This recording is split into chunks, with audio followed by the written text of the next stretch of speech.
Nah sekarang ini kita ukur suhunya 40,5, kita ulang. Oke. Siap. Wabah ini namanya PMK, penyakit mulut dan kuku. Penularan kasus PMK ini 90-100%. Nah sekarang gejala klinisnya dia di moncong, hidung, rongga mulut, gusi, lidah, ini melepuh nanahan. Ya, bosok, terus keluar ilur yang sampai berbusa. Itu ciri-ciri yang paling tampak Laskar Ngarit. Yang kedua, kuku, di celah-celah kuku itu meruntus nanah dan busuk dan copot. Ya, karena fatalnya di sini, sapi ini kan berat, kukunya loro, ambluk toh, tambah mulutnya loro, ora gelem mangan. Ya. Jadi kuku itu bisa kita treatment dengan formalin bantuan dari pemerintah. Kalau untuk mengobati mulut, jenengan bisa manggil dokter atau mantri untuk mengobati linu dan busuknya. Apakah daging sapi yang terkena PMK itu menular ke manusia atau tidak boleh dikonsumsi? Assalamualaikum Laskar Ngarit. Hari ini kita di rumahnya Pak Andi ya, di Dusun Pelongan, Desa Temuguru, Kecamatan Sempu, Kabupaten Banyuwangi. Nah, sapinya ini bunting berapa bulan Pak Bos? 6 bulan lebih. Oke. Dan tidak mau makan ya, Laskar Ngarit. Oke. Dengan pegangi tak ukur suhu badannya dulu. Pelan-pelan. Waduh, klemis banget ya, Laskar Ngarit. Oke, siap.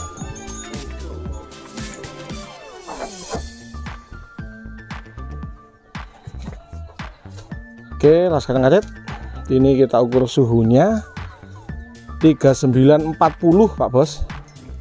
Ya, ini dia beol. Oke, beol. Nah, siap.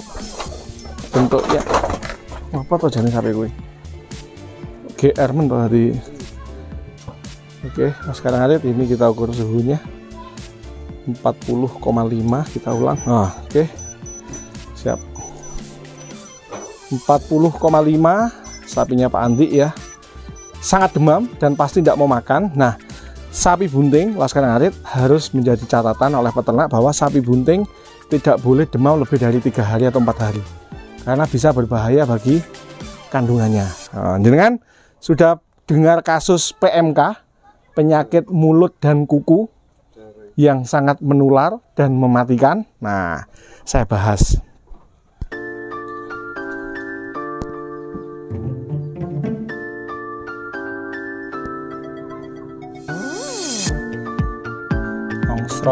Ngongsrong banget,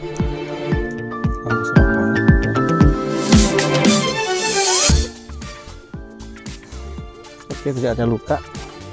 Siap, tak siapkan obat dulu, kita suntik baru kita jelaskan penyakitnya. Oke,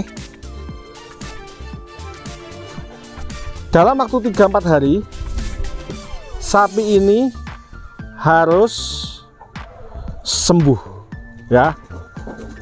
Oke, siap. Overacting gue sapi ini. Bismillahirrahmanirrahim. Oke, siap.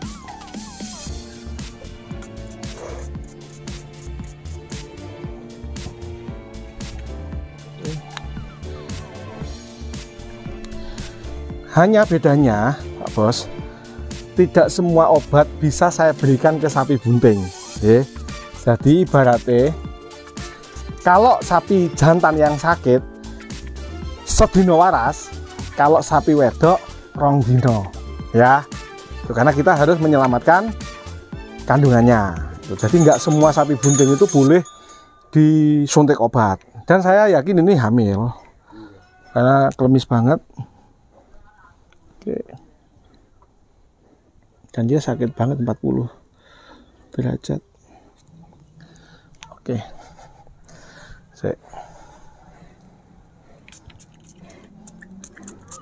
Oke, siap. Nah, wes sampun. Jadi Laskar Ngarit sekarang sedang terjadi wabah yang sudah meledak di Gresik, Sidoarjo, Lamongan, Mojokerto. 4 kabupaten di Jawa Timur dan Aceh. Oke. Jadi hari ini muncul surat edaran SK bagaimana cara menangani wabah tersebut. Tadi jangan rungok nggih, ada wabah untuk sapi ya. Wabah ini namanya PMK, penyakit mulut dan kuku. Yang pertama yang harus saya sampaikan adalah peternak jangan panik, tetapi harus waspada. Jangan panik, kenapa? Karena penyakit ini bisa sembuh. Ya. Harus waspada, kenapa? Karena sak kampung iso kena. Ini demam biasa, enggak apa-apa. Oke. Tadi sudah BO dan tidak apa-apa, ya. Kenapa tidak boleh panik? Karena bisa sembuh. Dan kenapa harus waspada? Karena sak kampung iso entek. Entek bukan artian mati. Ambruk kabeh sakit semua. Jadi Laskar Ngarit, penularan kasus PMK ini 90-100%. Jadi nek sak rek ini ada 10, 9 loro, 1 ora loro. Oke? Jadi penularan PMK, penyakit mulut dan kuku ini atau morbiditasnya itu 90-100%. Jadi kalau kita punya kambing, domba, sapi, kuda, babi 10 ya 8, 9, 10 bisa habis semua. Bisa kena semua ya. Lalu mortalitas atau angka kematian Laskar Ngarit itu untuk pedet itu yang mati 50%. Jadi kita punya pedet 10, 5 entak. Ya, yang 5 selamat. Tapi kalau sapinya sudah dewasa itu kematian di bawah 50%. Jadi ya dari 10 yang mati 2, yang mati 3, seperti itu. Tapi yang paling menyebabkan kerugian adalah sapi ini tiba-tiba moncongnya, ya Laskar Ngarit gejala klinisnya, dia dimoncong hidung, rongga mulut, gusi, lidah, ini melepuh nanahan. Ya, bosok. Terus keluar ilur yang sampai berbusa. Itu ciri-ciri yang paling tampak Laskar Ngarit. Yang kedua, kuku, di celah-celah kuku itu meruntus nanah dan busuk dan copot. Ya, sudah dibahas ya. Itu Laskar Ngarit. Tetapi gejala lainnya sama seperti sapi ini. Sama seperti sapi yang kemarin saya tangani di mana kemarin ya? Lupa saya. Ya. Jadi sapinya nderedek, suhunya 40, sapinya dingklang, tidak mau makan, ngongsong, ya. Dan karena kaki ini busuk, Pak Bos, sapi ini memilih ambruk. Ambruk dengan kaki diluruskan. Terus ra kuat. Ya, Laskar Ngarit. Oke. Gejala dominannya itu. Apa penyebabnya Laskar Ngarit? Penyebab dari virus PMK ini adalah ya virus PMK yang menyerang spesifik kuku dan hidung. Itu yang harus diperhatikan. Virus PMK menular melalui apa? Oke? Melalui semua cairan yang keluar dari rongga mulut dan hidung. Ingus, iler, idu, leleran nanah, dan lain-lain. Luka di kaki, semuanya menular. Penularannya Laskar Ngarit melalui kontak langsung, berdekatan, melalui udara, ya, dan tetesan ilurnya dia, dimakan dia. Nah, itu menular. Dan reputasi dari PMK atau penyakit mulut dan kuku ini adalah menular antar benua. Jadi sejarahnya Laskar Ngarit tahun 1887 itu kasus pertama di Indonesia. Tahun 1986 selesai di Indonesia. Tahun 1990 OIE, Organisasi Kesehatan Hewan Dunia, mengakui bahwa Indonesia sudah bebas penyakit mulut dan kuku. Lalu tahun 2022 meledak di Jawa Timur. Gresik, Sidoarjo, Lamongan, dan Mojokerto. Laskar Ngarit. Karena sapi ini mortalitasnya atau angka kematian pedet itu 50% dan angka kematian sapi dewasa itu di bawah 50%, yang harus dilakukan peternak adalah jangan panik, jangan menyembelih, dan obatke. Ya, Laskar Ngarit diobatkan ke mantri, ke dokter hewan, ke tenaga medis. Tetapi bila ada kasus di tempat jenengan dengan gejala ciri-ciri seperti itu tadi, wajib lapor ke Puskeswan. Wajib lapor ke Puskeswan. Jadi tim dari Puskeswan akan datang, akan memeriksa cairan lepuhan dari lidah dan mulut, akan memeriksa nanah cairan lepuhan yang ada di kuku Laskar Ngarit. Jadi itu yang harus dilakukan adalah memeriksakan, melaporkan, dan mengobati Laskar Ngarit. Masa inkubasi virus ini adalah 2-14 hari karena akut. Rata-rata 7-11 hari Laskar Ngarit. Jadi ketika sapi kita terpapar, maka kita wajib mengobatkan, dan bila belum sembuh dalam waktu 7 hari, obatkan terus bos sampai betul-betul sembuh. Oke, ada yang ingin kita tambahkan? Penyebab sudah, gejala klinis sudah, penularan sudah, pencegahan. Kalau nanti dari pemerintah sudah siap vaksin, maka saran saya divaksin. Vaksinnya hewan, Pak? Iya, bukan kita. Nah, sekarang ini Indonesia lagi membuat vaksin untuk strain terbaru ini. Kasus yang sekarang ini meledak. Jadi kalau nanti vaksinnya sudah jadi, terus nanti ada program vaksinasi oleh pemerintah, melu. Pencegahan yang kedua Pak Bos, ojo tuku sapi. Laskar Ngarit di saat wabah jangan beli sapi. Jangan mengeluarkan sapi, ya jangan beli sapi.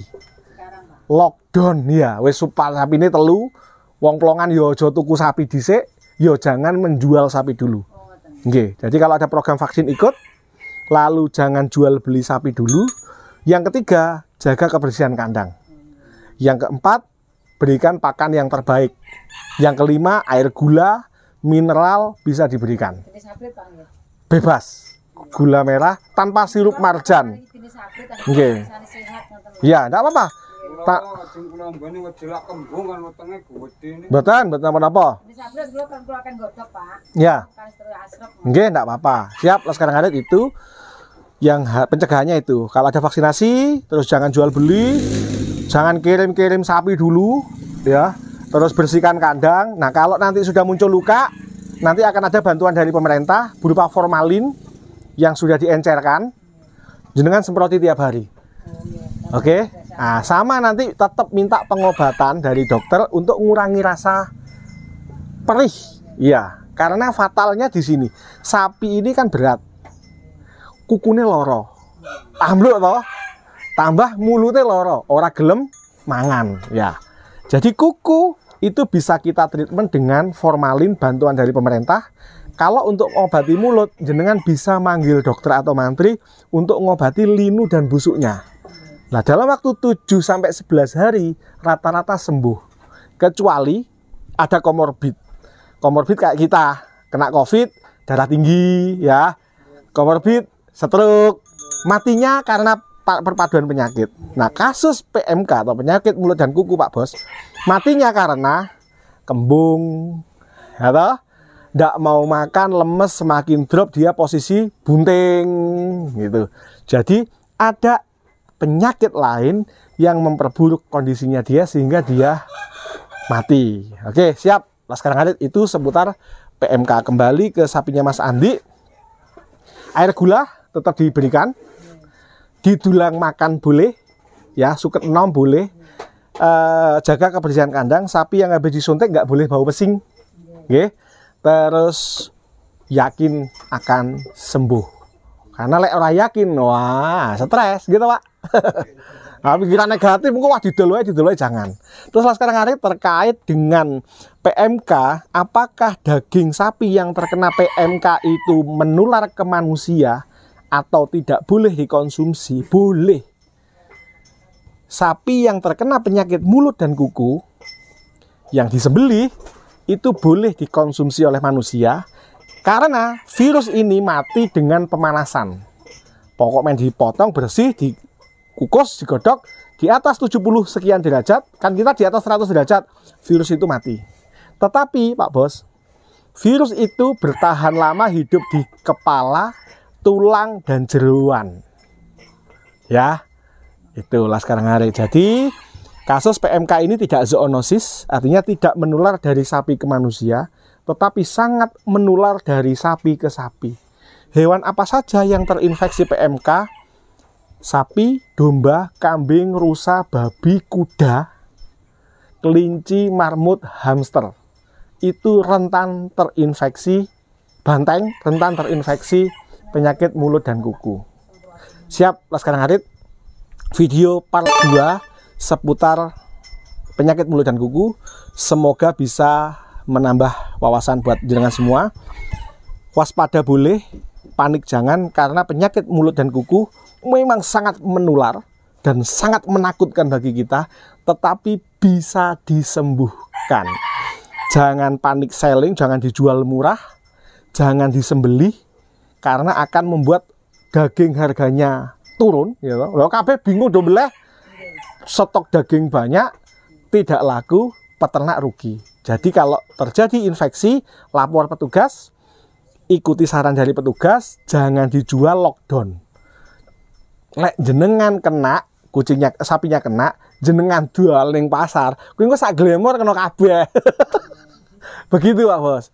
Jenengan beli sapi dari tempat yang terinfeksi misalkan ya, sak plongan kuwi kena kabeh. Maka sekarang yang harus kita lakukan adalah Banyuwangi masih bebas PMK. Berarti tidak ada kasus di Kabupaten Banyuwangi. Maka biar tidak ada kasus, jangan beli sapi dulu dan jangan menjual sapi dulu. Nah, penyebabnya kenapa kok bisa lintas benua? Karena jeroan sapi yang terduga terinfeksi oleh PMK digiling lagi, dipakai nih babi. Digiling lagi atau ada yang membuangnya di sungai. Digiling atau dibuang di laut. Sehingga status dari penyakit ini adalah bukan hanya antar kabupaten, tapi lintas benua, Pak Bos. Siap, semoga bermanfaat. Tunggu video pembahasan di part 3. Sekian, wassalamualaikum warahmatullahi wabarakatuh. Semangat.